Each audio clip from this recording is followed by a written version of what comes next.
Hello बच्चों, कैसे हैं आप सब? बढ़िया है क्या? हाँ। अरे हाँ के ना। बढ़िया है। हाँ, मैं भी बिल्कुल बढ़िया हूँ। पूछने के लिए धन्यवाद। और आज हमारे पास जो टॉपिक आपको दिखाई दे रहा है उनका नाम क्या है? Self inductance and mutual induction. Self induction and mutual inductance, ये दो फिनोमिना है जो हमारा ईएमआई चैप्टर है, इलेक्ट्रोमैग्नेटिक इंडक्शन वाला चैप्टर है, जिसमें ये दो फिनोमिना इन्वॉल्व है ना। दो फिनोमिना हमारे पास देखने को मिलेगी। एक का नाम सेल्फ इंडक्शन और दूसरे का नाम है म्यूचुअल इंडक्टेंस। सेल्फ इंडक्टेंस क्या है? एक कॉइल, करंट दिया, करंट का अपोज किया। कॉइल में जैसे ही करंट दोगे, कॉइल करंट का क्या करोगी? Oppose. That phenomena is called the self inductance. Coil में जब करंट दिया जाता है, सडनली, जब कॉइल में सडनली करंट दिया जाता है तो सुनना जरा ध्यान से, है ना। जब करंट दिया जाएगा तो क्या होगा? करंट जीरो से मैक्सिमम वैल्यू तक जाएगा। जब करंट जीरो से मैक्सिमम वैल्यू तक जा रहा होगा तो करंट बदल रहा होगा, और करंट बदल रहा होगा तो इससे लिंक्ड फ्लक्स बदल रहा होगा। क्योंकि नंबर ऑफ टर्न्स है ना बहुत सारे बेटा। तो करंट बदल रहा होगा तो मैग्नेटिक फील्ड बढ़ रही होगी, मैग्नेटिक फील्ड बढ़ रही होगी तो फ्लक्स बदल रहा होगा, फ्लक्स बदल रहा होगा तो कॉइल में एक ईएमएफ जनरेट हुआ होगा, और ये ईएमएफ इस करंट का अपोज कर रहा होगा। इस ईएमएफ को बोलते हैं बैक ईएमएफ। क्या बोलते हैं इसका? बैक ईएमएफ, या इसी को हम बोलते हैं inertia of electricity. Inertia of electricity एक और तरीके से समझिए कि जब मैं करंट को बंद करूंगा तो करंट मैक्सिमम हो चुका होगा। मैक्सिमम हो चुका होगा, फिर क्या होगा? करंट कम होना शुरुआत होगा। जब करंट कम होगा तो फिर से फ्लक्स चेंज होगा तो ईएमएफ इंड्यूस होगा। इसको बोलते हैं बैक ईएमएफ। एक कॉइल में एक ईएमएफ इंड्यूस होता है जिसका काम होता है, जो करंट है, जो चेंजिंग करंट है उसका अपोज करो। Rate of change of current का क्या करना है? अपोज करना है। तो जब ये कॉइल, कोई एक कॉइल में ये फिनोमेना देखने को मिले तो कॉइल सेल्फ, इट सेल्फ उसका अपोज करती है। तो यहाँ पर हमें एक टर्म देखने को मिलेगी जिसका नाम है सेल्फ इंडक्टेंस। क्या नाम है बच्चे? Self inductance. किससे किससे डिनोट करेंगे? उससे, एल से। किससे डिनोट करेंगे? एल से, सेल्फ इंडक्टेंस। एक दूसरी फिनोमेना भी है जिसका नाम है म्यूचुअल इंडक्टेंस। यहाँ पर आपको दो कॉइल्स दिखाई देगी, एक प्राइमरी एंड सेकेंडरी। कॉइल भी हो सकते हैं, सर्किट्स भी हो सकते हैं, सोलेनॉइड भी हो सकता है, दो सर्कुलर कॉइल हो सकती है। तो किसी भी तरीके का क्लोज सर्किट या कोई सर्किट है जिसमें करंट फ्लो हो रहा है, ठीक है। एक कॉइल में जब करंट चेंज किया जाएगा, करंट को तो चेंज करना ही करना है। जब इस कॉइल में करंट चेंज किया जाएगा तो इसके आसपास मैग्नेटिक फील्ड चेंज होगी, इसके आसपास मैग्नेटिक फील्ड चेंज होगी, यानी कि सेकेंडरी कॉइल से पास होने वाला फ्लक्स चेंज होगा। और इससे फ्लक्स चेंज हुआ तो हमारे फेराडे भाई साहब को कह गए हैं कि इसके टर्मिनल्स के ऊपर क्या होगा? एक ईएमएफ जनरेट होगा। एक क्या जनरेट होगा बेटा? ईएमएफ। यहां पर दो कॉइल्स को नियर बाय रखा जाएगा, फिजिकली कांटेक्ट में नहीं रखते, फिजिकली उनको टच नहीं कराया जाता, काफी पास में रखी जाती है। और पावर को प्राइमरी कॉइल से सेकेंडरी कॉइल तक ट्रांसफर करी जा सकती है, और इसी प्रिंसिपल पर हमारा ट्रांसफॉर्मर काम करता है। और इसी प्रिंसिपल पर हमारे वायरलेस चार्जर्स काम करते हैं। वायरलेस चार्जर्स सुना ना? वायरलेस, जिसमें वायर कनेक्ट नहीं करते और पावर को एक सर्किट से दूसरे सर्किट में ट्रांसफर किया जा सकता है। ओके। तो ये दो फिनोमिना है, हम वन बाय वन एक को समझेंगे। सबसे पहले हमारे पास सेल्फ इंडक्टेंस, सेल्फ इंडक्शन आया है। तो सेल्फ इंडक्टेंस, इंडक्शन को हम कैसे समझे बेटा? सेल्फ इंडक्शन, इंडक्टेंस क्या है? किसी कॉइल की प्रॉपर्टी, है ना। किसी कॉइल की property to oppose to changing current.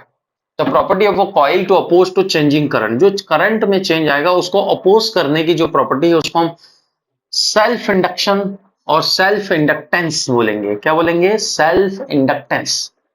It is a property of a coil और circuit to oppose to changing current, to oppose to changing current. Changing current का अपोज करना है, बढ़ते हुए करंट का भी अपोज करना है, और डिक्रीज होते हुए करंट का भी अपोज करना है। अगर करंट बढ़ रहा है तो एक काम करो, बैक ईएमएफ जनरेट करो, करंट को अपोजिट डायरेक्शन में चलाने की कोशिश करो ताकि ये करंट कम हो सके। और अगर करंट कम हो रहा है तो फिर से एक बैक ईएमएफ जनरेट करो ताकि करंट को सपोर्ट कर सके। यानी कि कम होते हुए करंट को बढ़ाना है और बढ़ते हुए करंट को आपको कम करना पड़ेगा। ये करेगा कौन? कॉइल इटसेल्फ खुद ही करेगी, यानी कि कॉइल एक ईएमएफ जनरेट करेगी, उसको बोलते हैं बैक ईएमएफ। तो देखो कैसे होगा भाई साहब। मान लेते हैं कि हमारे पास यहाँ पर जो फ्लक्स है वो फाई है, और फ्लक्स प्रोपोर्शनल है करंट के। करंट बढ़ेगा तो फ्लक्स बढ़ेगा, करंट बढ़ेगा तो फ्लक्स बढ़ेगा। सो फ्लक्स यहाँ पे फ्लक्स को टोटल लिखो, क्योंकि जब मैं सर्कुलर की बात करूंगा, सोलेनॉइड की बात करूंगा, तो यहाँ पे एन नंबर ऑफ टर्न्स आएंगे ना। कॉइल मतलब not a single term, there is an number of turns. तो total flux linked with the coil is directly proportional to current in the coil and proportionally Tata के constant का use किया जिसका नाम रखा गया L। क्या नाम रखा गया बच्चा? L। यहां पर जो L है इसी का नाम रखा गया coefficient of self inductance. Coefficient of self inductance इसे कहा गया। जो कॉइल का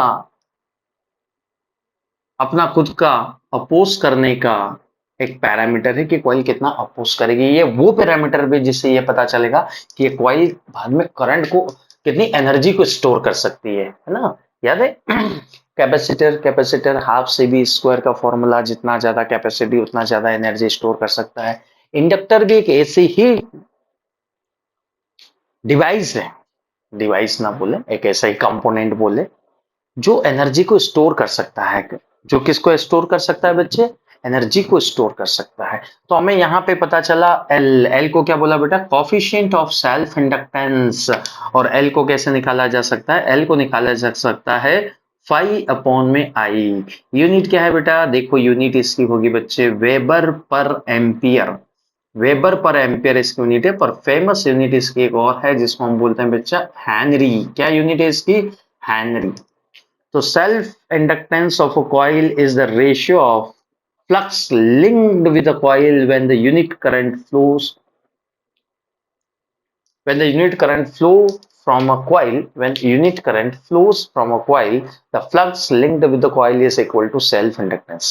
Flux linked with the coil equal to self-inductance। मेरे पास self-inductance पता चला। कैसी क्वांटिटी बेटा? स्केलर क्वांटिटी है, स्केलर है। यहां से भी पता चल सकता है एल क्या होता है? फाई अपॉन में आई। फाई स्केलर क्वांटिटी है, करंट स्केलर क्वांटिटी है, रेशियो भी क्या होगा? स्केलर क्वांटिटी है। ठीक। और ये जो एल है बच्चे, ये फाई और आई पर डिपेंड ही नहीं करता। आपको याद हो, थोड़ा सा मार्कर लाइट चल रहा है, क्यों ना इसे चेंज कर लिया जाए। आपको याद हो एक ऐसी डिवाइस जिसका नाम होता था रेजिस्टेंस। इसको रजिस्टर बोलते हैं, और ये जो ऑब्स्टेकल ऑफर करता है उसको क्या बोलते हैं? रेजिस्टेंस। तो आर का एक फॉर्मूला था V अपॉन आई, जबकि आर का एक फॉर्मूला रो एल अपॉन ए था। देखो नाम सिमिलर है ना। इसका नाम क्या है? रजिस्टर। ये क्या ऑफर करता है? रेजिस्टेंस। इसका नाम क्या है? इंडक्टर। क्या ऑफर करता है? इंडक्टेंस। क्या ऑफर करता है बेटा? Inductance. Register V upon I. क्या रेजिस्टेंस कहीं से भी वोल्टेज और करंट पर डिपेंड करता है? नहीं। उसे कैलकुलेट हो सकता है, उस पर डिपेंड नहीं करता। रजिस्टर डिपेंड करता है dimension of the conductor, conductor कैसा है, और material of the conductor. Similarly हमारा जो यहाँ पर L है बच्चा, उस L को जस्ट आप R की तरह समझे। L को फ्लक्स अपॉन करंट से कैलकुलेट किया जा सकता है, but L independent to phi and I, यानी कि फ्लक्स फाई और आई पर डिपेंड नहीं करता। फिर किस पे डिपेंड करता है? ये डिपेंड करता है डायमेंशन ऑफ कॉइल पे, या ज्योमेट्री ऑफ कॉइल पे, है ना। एल डिपेंड्स ऑन, किस पे डिपेंड करेगा? डिपेंड्स ऑन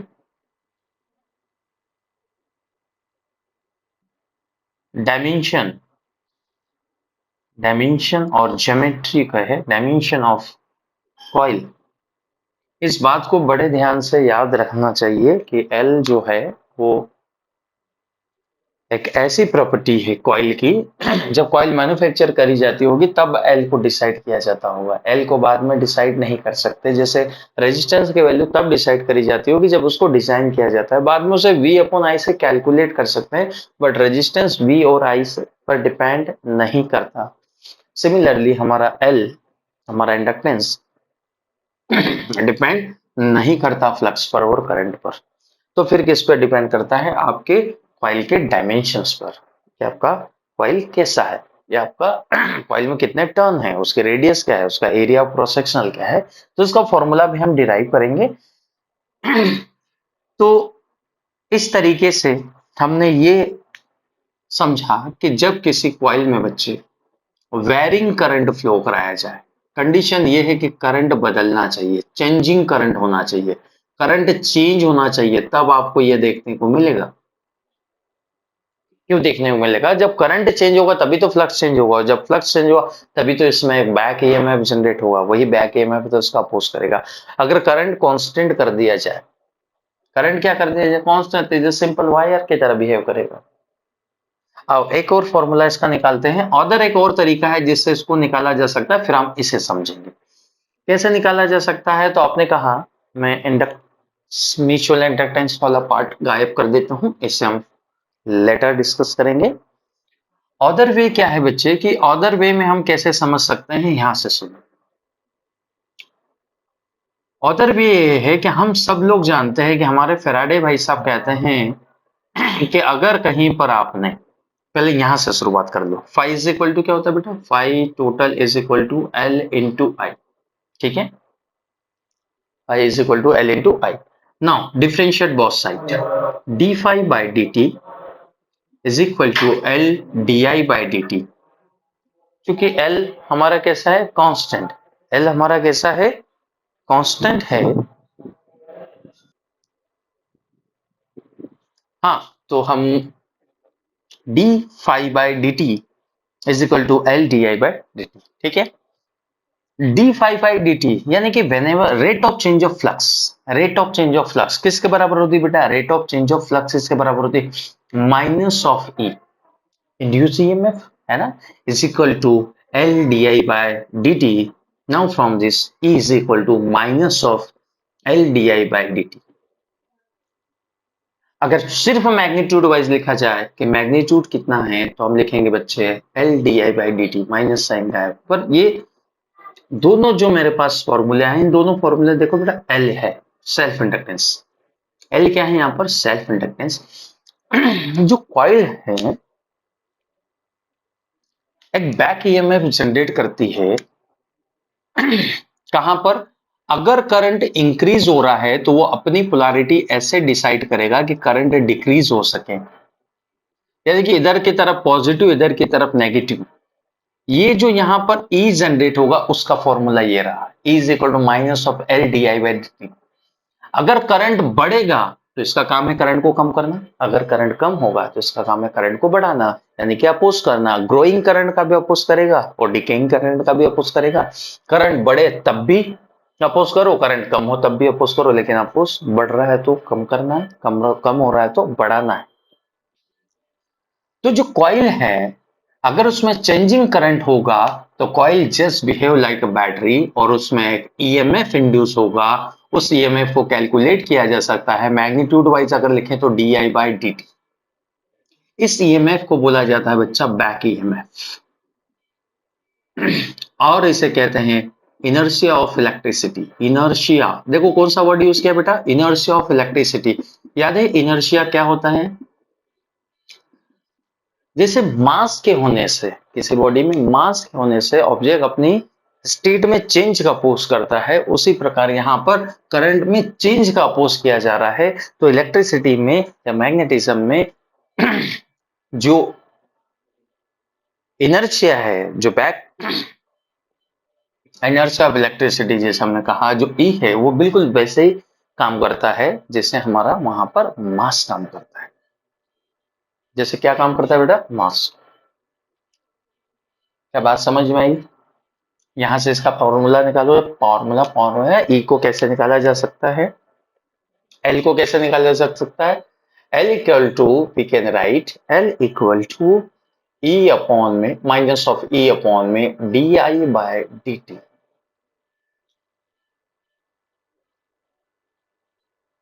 समझने के लिए हम ऐसा बोल सकते हैं कि मेरे पास एक कंडक्टर है और उसमें rate of change of current बच्चा यूनिटी है, rate of change of current unity है, यानी कि 1 एम्पियर पर सेकेंड, ऐसा कोई उसमें करंट चेंज हो रहा है।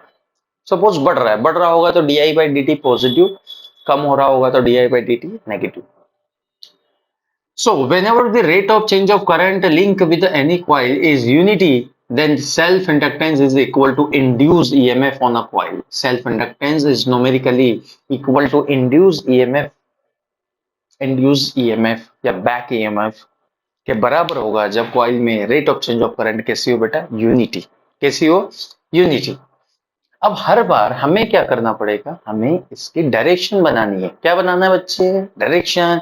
किधर पॉजिटिव होगा, किधर नेगेटिव होगा, कितना पोटेंशियल डिफरेंस डेवलप्ड होगा, किस बात पर डिपेंड करता है। तो हमारे पास मोटे मोटे दो फॉर्मूले निकल कर आए हैं। एक तो ये रहा, जब हमें एल की जरूरत हो तो हम क्या करें बच्चे, टोटल फ्लक्स लिखे एल इंटू आई, यानी कि एल इज इक्वल टू 5/आई। और जब हमें एल की जरूरत हो तो we can use also that formula. But अभी भी मुझे पोलैरिटी को लेकर कंफ्यूजन है कि किधर पॉजिटिव और किधर नेगेटिव होगा, तो आओ उसके ऊपर भी कुछ चर्चा करते हैं। सपोज मैंने क्वेश्चन आपको ऐसा दिया कि बेटा यहां पर एक कॉइल है और इसमें करंट आई है और करंट इसमें इंक्रीज हो रहा है। आई करंट है और करंट इंक्रीजेस, करंट इंक्रीज हो रहा है। तो कॉइल का अपना खुद का एक रिस्पॉन्सिबिलिटी है, इंक्रीज नहीं होने देना है, तो कॉइल उसे डिक्रीज करेगी। डिक्रीज कैसे करना है, ग्रो कर रहा है, डिक्रीज करना है जिसका अपोज करिए। इसका अपोज कैसे करेगी कॉइल, अब कॉइल अपने आप एक बैक ईएमएफ जनरेट करेगी जिसका काम होगा अपोजिट करंट फ्लो करना, यानी कि इधर की तरफ। और कितना जनरेट करेगी, और डिपेंड करता है कि एल डी आई अपॉन डी टी, कॉइल का सेल्फ इंडक्टेंस क्या है और कॉइल में rate of change of current क्या है। अरे हाँ या ना। अब देखो माइनस या प्लस कैसे बनाएंगे, यहां पर मैंने लिखा लेट से, यहां पर लिखा ए, यहां पर लिखा बी। मैंने इधर पॉजिटिव टर्मिनल, इधर नेगेटिव। क्योंकि करंट इंक्रीज हो रहा था तो करंट को डिक्रीज करना है, यानी कि इधर की तरफ करंट चलाना है। तो करंट हाई से लो की तरफ जाएगा तो आपको इधर चलाना है।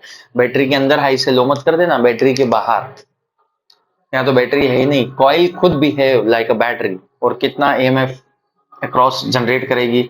यहां पर आप minus of L D I by D T जो भी रखे, सिर्फ डायरेक्शन के लिए हमें ये याद रखना है कि ग्रोइंग करंट का अपोज करो, डिकेइंग करंट का अपोज करो। लेट्स से अगर मैं दूसरा एग्जांपल उठाऊं और मैं कहूं बच्चे कि यहाँ पे करंट जो है ना आई, वो किसी लिंक कॉइल से लिंक था, वो कम हो रहा था।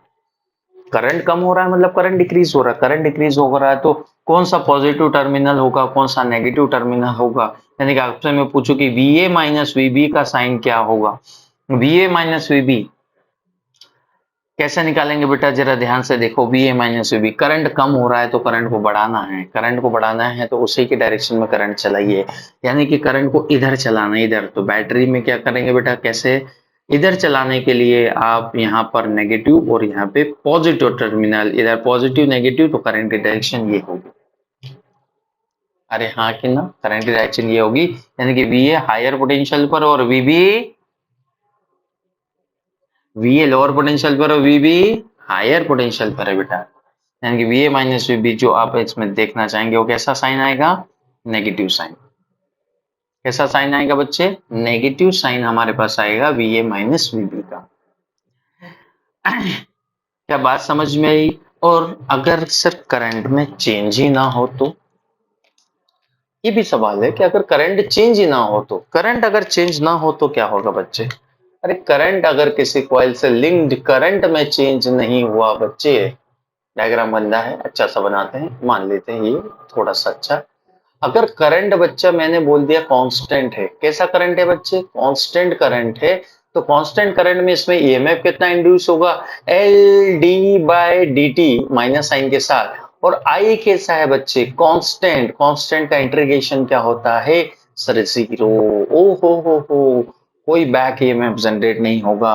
और याद करो करंट किस में नहीं बदलता, करंट डीसी में नहीं बदलता। यानी कि इंडक्टर को प्योर डीसी दे दी जाए तो इंडक्टर का जो फिनोमिना है करंट को अपोज करने का, वो बिल्कुल खत्म हो जाएगा, क्योंकि वो कोई अपोज ही नहीं करेगा, उसमें कोई बैक ईएमएफ जनरेट नहीं होगा, क्योंकि उसमें rate of change of current है ही नहीं। अरे हाँ कि ना, उसमें rate of change of current कोई नहीं है बेटा। क्या समझ में आई बात, ओके। चल इधर देख, मान लेते हैं कि वही आपके पास कॉइल है, ऐसी कोई कॉइल है, उसमें करंट 0 से 10 एम्पियर तक गया 2 सेकंड में। यदि कॉइल का सेल्फ इंडक्टेंस 5 हेनरी है, कॉइल का सेल्फ इंडक्टेंस कितना बेटा 5 हेनरी, और करंट कितना चेंज हुआ 0 टू 10 एम्पियर, बताओ इसमें कितना ईएमएफ इंड्यूस होगा। और ईएमएफ इंड्यूस होगा तो भी साइन बताओ, यहां पर लिखते हैं ए और यहां पर लिखते हैं बी। वीए माइनस वीबी का पोटेंशियल डिफरेंस कितना होगा, सॉल्व करेंगे। वीए माइनस वीबी का पोटेंशियल डिफरेंस कितना होगा, वीए माइनस वीबी का पोटेंशियल डिफरेंस कितना होगा। चलो अच्छा देखो,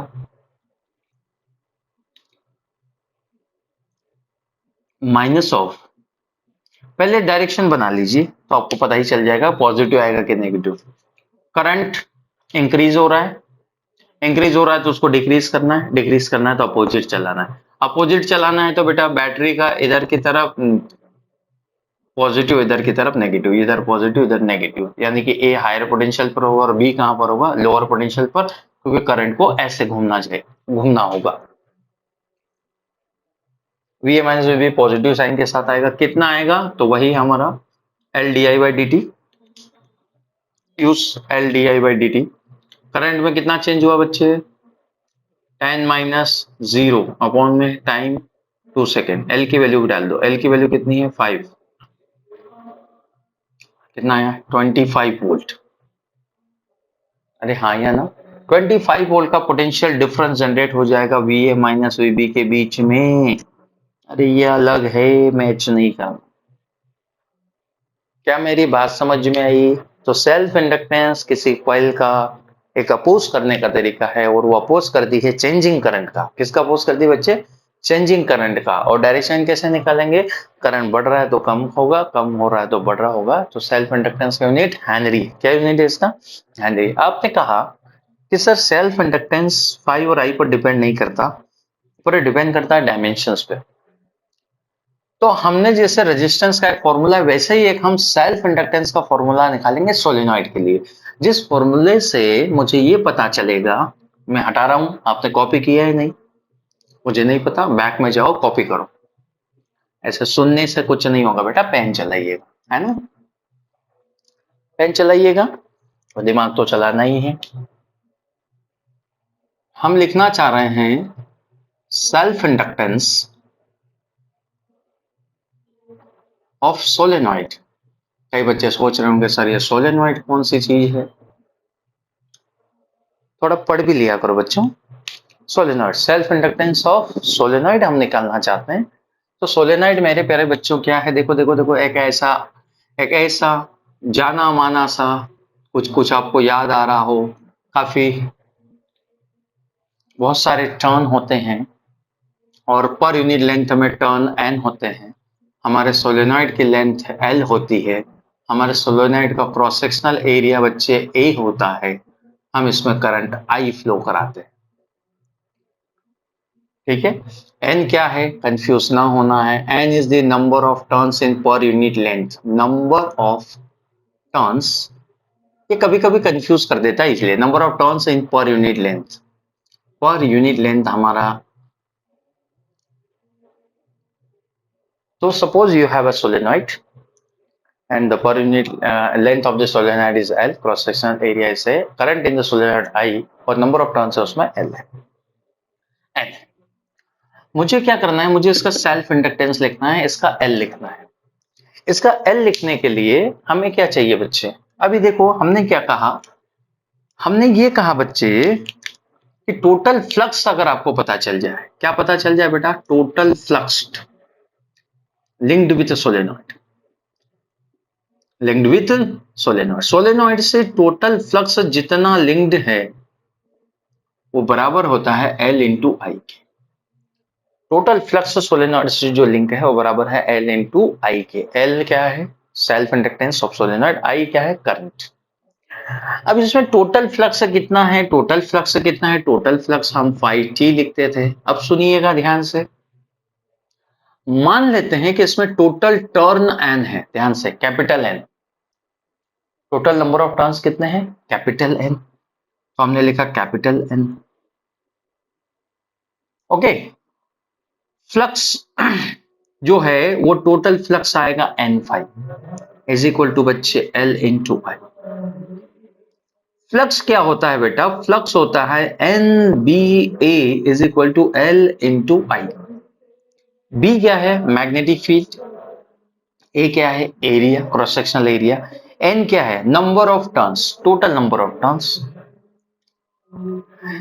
अगर सोलेनॉइड के पर यूनिट लेंथ में एन टर्न है और उसके लेंथ एल है, तो टोटल नंबर ऑफ टर्न्स मेरे हिसाब से एनएल होंगे।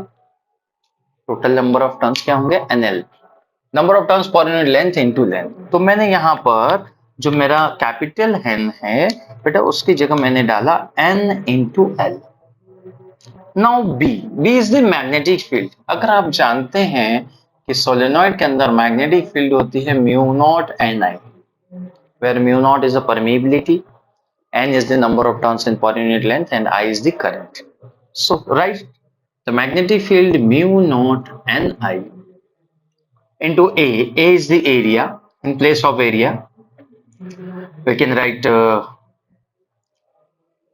pi, रेडियस भी ले लें, चलो एरिया को भी ए रहने दो, बाद में बदलो, ठीक है। Area A is equal to L into I. I ने आई को मार दिया, ओहो, सेल्फ इंडक्टेंस का फॉर्मूला सामने। L is equal to mu nought n and n square L into A, L into A। जो L मेरे पास निकल कर आया, ऊपर लिखते हैं, जो L मेरे पास निकल कर आया वो है mu nought n square L into A की जगह पे लिखा जा सकता है पाई आर स्क्वायर। अगर इसके रेडियस क्या ले लीजिए बच्चे? आर। इसके रेडियस क्या ले लीजिए? आर। तो इसकी जगह क्या लिखा जा सकता है? पाई आर स्क्वायर। और सुनो, लेंथ और एरिया मल्टीप्लाई किया जाए तो क्या इसका वॉल्यूम बनेगा बेटा? L is the length, A is the cross sectional area. It is a volume, तो can I write like V? V is the volume. V is the volume. Confuse नहीं होना. V is the volume, not velocity. This is the self inductance of our solenoid. कहीं से कहीं पर भी, कहीं से कहीं तक भी इसमें फ्लक्स और करंट का कोई टर्म नहीं है। इसका मतलब सेल्फ इंडक्टेंस जो सोलेनॉइड का है वो सिर्फ और सिर्फ इस बात पर डिपेंड करता है कि सोलेनॉइड के अंदर नंबर ऑफ टर्न्स कितने हैं, और इस बात पर डिपेंड करता है कि उसका डायमेंशन क्या है, उसका साइज क्या है, और वो इस बात पर डिपेंड करता है कि उसके कोर में कौन सी परमिबिलिटी का मीडियम भरा गया है। यानी कि permeability, number of turns and volume. Permeability, number of turns and volume. आप चाहे तो इस फॉर्मूले को कैपिटल एन के टर्म में भी लिख सकते हैं। जरा कैपिटल एन के टर्म में लिखो इसको, यानी कि एल इज इक्वल टू लिखा जा सकता है म्यू नॉट, कैपिटल एन क्या होता है बच्चा? N by L. अरे हाँ या ना? एन बाय एल, एन का स्क्वायर एल का स्क्वायर यहां पर लिखेंगे बच्चे, फिर से वही लिख दो, एरिया इनटू लेंथ। एक लेंथ से एक लेंथ कट गई, the formula is mu not N square A upon में L. This is the another formula for calculating self inductance of solenoid. ये भी फॉर्मूला, दोनों वैसे एक ही फॉर्मूले हैं। आप n का डिफरेंस देख पा रहे होंगे, एक है n पर यूनिट लेंथ में, एक है n total number of turns. कभी हमसे कहें कि लेंथ वगैरह, एरिया वगैरह कुछ चेंज नहीं किया, इसे नंबर ऑफ टर्न्स डबल कर दिए, नंबर ऑफ टर्न्स डबल कर दी है, तो सेल्फ इंडक्टेंस क्या होगा? तो सोचो बेटा, एरिया सेम है, एल सेम है, नंबर ऑफ टर्न्स से डबल करे हैं, तो क्या एन का स्क्वायर क्या 4 टाइम्स बढ़ जाना चाहिए? और अगर बोले कि आधे कर दी, क्या कर दिया? आधी, तो फिर वैसे सोचेंगे आप। तो ये दो फॉर्मूले हैं जिससे मुझे पता चला कि self inductance of solenoid is depends on number of turns, it depends on dimension, it depends on permeability। अगर कोई अदर परमिबिलिटी का मीडियम आ जाए, अदर मीडियम कोई आ जाए, तो एटलीस्ट आपको उस मीडियम की रिलेटिव परमिटिविटी पता होना चाहिए। इन दैट केस म्यू लिखा जा सकता, एल लिखा जा सकता है mu R mu naught, where mu R is the relative permittivity, N square A into L, या V लिखा जा सकता है, A इंटू एल की जगह V लिखा जा सकता है। V is the volume, this is the formula for calculating self inductance of a solenoid. Self inductance of a solenoid. क्या मेरी बात समझ में आई? अरे हाँ या ना? हाँ, यस सर, बहुत बढ़िया। अगर समझ में आ गई तो बहुत ही अच्छी बात है, नहीं समझ में आई है तो थोड़ा ध्यान से समझने की कोशिश जरूर करें। एक बार फिर से अभी से कॉपी कर लिया जाए। क्या कर लिया जाए? कॉपी। कॉपी कर लो।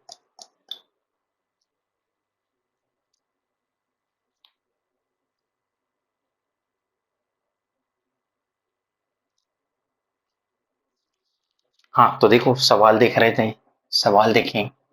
एक क्वेश्चन पूछा गया कि एक सोलेनॉइड में लेंथ और एरिया को चेंज नहीं किया गया।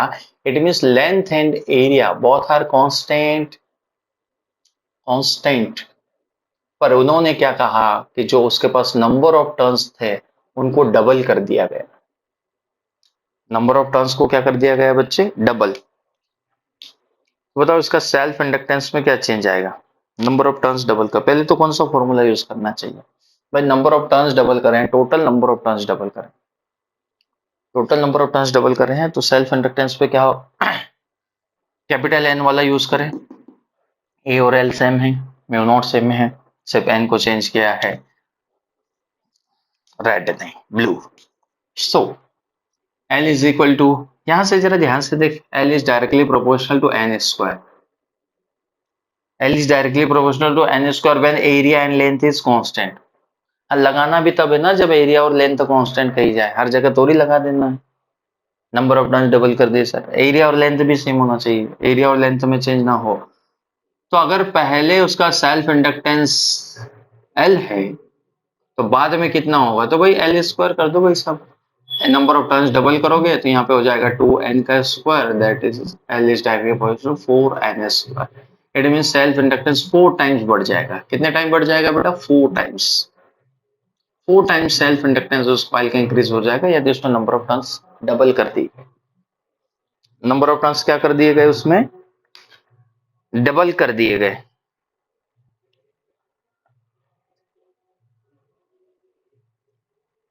अब एक बार पूछा इसने ऐसा ही सवाल, इसने लेंथ आधी कर दी। इसने कहा कि नहीं, नंबर ऑफ टर्न्स कांस्टेंट है पर लेंथ जो है वो हाफ कर दी गई। पहले लेंथ मान लेते हैं एल थी, अब लेंथ कर दी L/2। और पहले वही, पहले उसका अगर एल रहा होगा, सेल्फ इंडक्टेंस एल रहा होगा, तो अब क्या होगा? लेंथ के चेंज होने के बाद, लेंथ के चेंज होने के बाद उसका सेल्फ इंडक्टेंस क्या होगा? कुछ ऑप्शन चेक कर लेते हैं। तो ऑप्शन दिए हैं इसने अपने को, बेटा ऑप्शन दिए हैं इसने एल, ऑप्शन बी दिया है L/2, ऑप्शन सी दिया है L/4 एंड ऑप्शन डी दिया है 2L। यस, ट्राई करेंगे। नंबर ऑफ टर्न्स इस बार चेंज नहीं करे हैं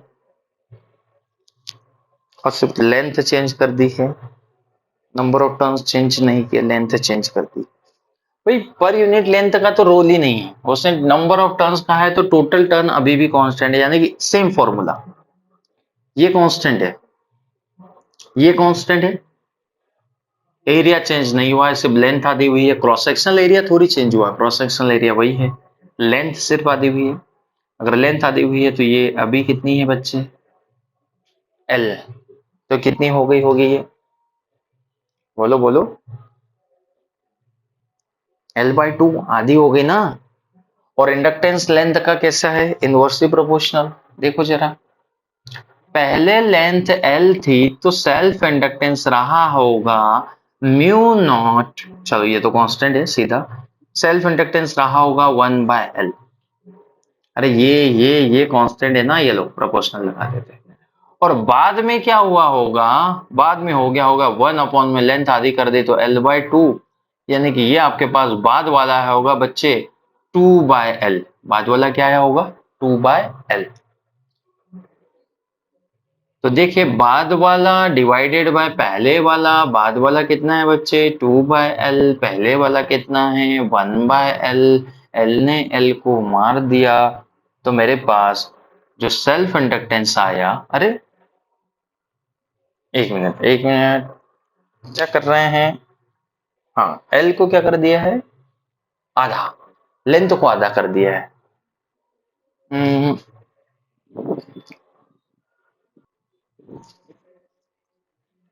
यस, तो क्या आया, क्या आया, क्योंकि एल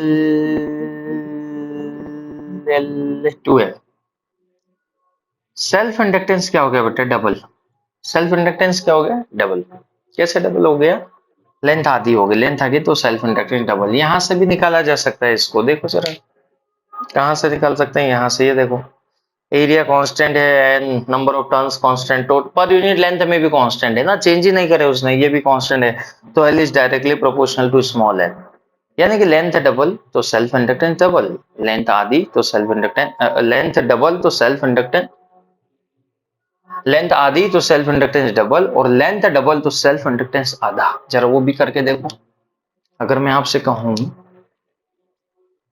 ये हटा दूं, चलो यहीं पे कर लेते हैं, मैंने यही एक छोटा सा सवाल दिया कि इस बार मैंने लेंथ को डबल किया है, नंबर ऑफ टर्न्स कांस्टेंट है, नंबर ऑफ टर्न्स कांस्टेंट, और लेंथ बच्चे पहले एल थी, अब उसकी लेंथ 2l है, फॉर्मूला यूज कर सेल्फ इंडक्टेंस का, mu naught N square A into L, देखो ये कुछ भी चेंज नहीं हो रहा है, तो L is directly proportional to L,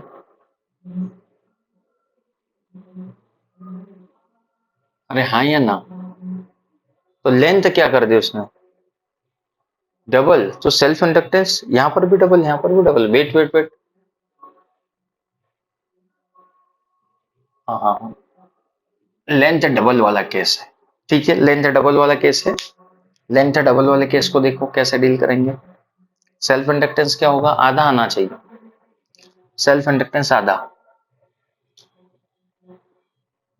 आधा कैसे आएगा, देखो जरा भाई साहब, देखो देखो देखो देखो, no total number of turns उसके पास कांस्टेंट है, एल को डबल कर दिया, ये क्यों नहीं कर सकते भाई साहब कि अगर उसने एन को डबल कर दिया लेंथ को, तो ये भी चेंज हो जाएगा, अरे ये चेंज हो जाएगा ना, उसने कहा total number of turn constant है, टोटल कांस्टेंट है, यानी नंबर ऑफ टर्न्स कांस्टेंट, यानी कि टोटल टर्न कांस्टेंट, इसे यूज करना है, तो इसे कैसे यूज करेंगे, देखो देखो क्या होगा, L is directly proportional to mu not N square, A में कोई चेंज नहीं है तो 1/l आएगा, यानी कि इनवर्स रेशो है, अगर मैं लिखूं L1 अपॉन L2 तो इधर लिखा जाएगा L2 अपॉन में L1, L2 अपॉन में L1 लिखा जाएगा बच्चे, क्या ये दिखाई दे रहा है हमें, यस दिखाई दे रहा है, तो L2 upon L1, L2 L1 upon में L2 इज इक्वल, चलो पहले L1 अपॉन में L2 is equal to, length को डबल कर दो 2l, लेंथ कर दो 2l, पहले कितनी थी l, l ने l को मार दिया, तो मेरे पास L2 इज इक्वल टू क्या है बच्चे, L2 निकालना है ना बाद वाला, L2 इज इक्वल टू आ जाएगा L1/2, सेल्फ इंडक्टेंस हाफ हो जाएगा, सेल्फ इंडक्टेंस क्या हो जाएगा, हाफ, यदि क्या कर दिया जाए लेंथ को डबल, यानी कि लेंथ बढ़ाने से सेल्फ इंडक्टेंस आधा हो जाता है, यदि नंबर ऑफ टर्न्स कांस्टेंट रखा जाए, तो जब इस और इस फॉर्मूले का यूज किया जाएगा, तो आपको ये देखना है बच्चे कि कौन सी चीज को हमने कांस्टेंट रखा है, समटाइम दोनों में वेरिएशन आ सकते हैं, ओके, सो चलो ये खत्म, बस एक बढ़िया सा क्वेश्चन बनाते हैं, जो PYQs का भी एक सवाल है, NEET entrance exam pre medical test नाम की एक एग्जाम है जो इंडिया में काफी फेमस है ना, अच्छा बच्चा, उन्होंने क्या कहा, इस क्वेश्चन एक बार देखें, उसने क्या कहा कि एक उसके पास सोलेनोइड है और उसमें किसी समय 4 एम्पियर का करंट फ्लो हो रहा है, एक उनके पास सोलेनोइड है, किसी समय 4 एम्पियर का करंट फ्लो हो रहा है, और उसमें टोटल नंबर ऑफ टर्न्स बच्चे 1000 है, एक सोलेनोइड है, 4 एम्पियर का करंट जा रहा है, उसने कहा कि इसका जो इच टर्न के साथ जो फ्लक्स लिंक्ड है, flux link with each turn is 4 milli weber, 4 milli weber, milli को ऐसा लिख देते हैं 10⁻³ उन्होंने मिली दिया होगा, 4 मिली वेबर। एक सोलेनॉइड है जिसके प्रत्येक टर्न के साथ 4 मिली वेबर का फ्लक्स लिंक्ड है, उसमें टोटल 1000 टर्न है और उसमें करंट किसी स्टैंड पर 4 एम्पियर है। कितना करंट है बेटा? 4 एम्पियर करंट आपको है। तो आपको ये बताना है कि इस कॉइल का सेल्फ इंडक्टेंस क्या होगा, इस कॉइल का सेल्फ इंडक्टेंस क्या होगा। अब सेल्फ इंडक्टेंस तो सर सिखा रहे थे कि mu not N square V या mu not N square A by L, ये कहां से आ गया फ्लक्स वगैरह। तो याद कर, सेल्फ इंडक्टेंस को फ्लक्स से भी निकाला जा सकता है। याद कर इस फॉर्मूले को, total flux is equal to L into I. Total flux का मतलब होता है अगर उसमें एन टर्न है और एक लिंक कॉइल के साथ, एक टर्न के साथ 5 फ्लक्स लिंक है, तो total flux N phi is equal to L I. Put the value of all the variables, you will get the value of L. Yes, तो L इज इक्वल टू हम लिख सकते हैं N phi upon में आई, यही तो था phi upon I flux, बस मैंने एन लगा दिया क्योंकि हमने जो किया उसमें हो सकता है कि एक टर्न हो, पर यहाँ पर इन्होंने एन टर्न दिया है। Now put the value of each variable, तो that will be 1000 and that will be how much, it is 4 into 10⁻³ henry divided by current, current is 4 ampere. 4 ने 4 को मार दिया, इसने इसको मार दिया, ओहो एल की वैल्यू सब मर गए, जीरो तो नहीं बोलोगे, 1 Henry. Self inductance of coil 1 Henry. 4 option में से एक ऑप्शन आपको मैच करना था और ऑप्शन हमारे पास क्या था बच्चे? 1 हेनरी। ठीक है, बना लेंगे इस तरीके के सवाल, बहुत बढ़िया। तो आज के लिए इतना ही। हाँ, बस एक टॉपिक और इसका हम ऐड करेंगे इसमें, म्यूचुअल इंडक्टेंस है ना, म्यूचुअल इंडक्टेंस पढ़ेंगे भी, फिर खत्म करते हैं इसको। ओके।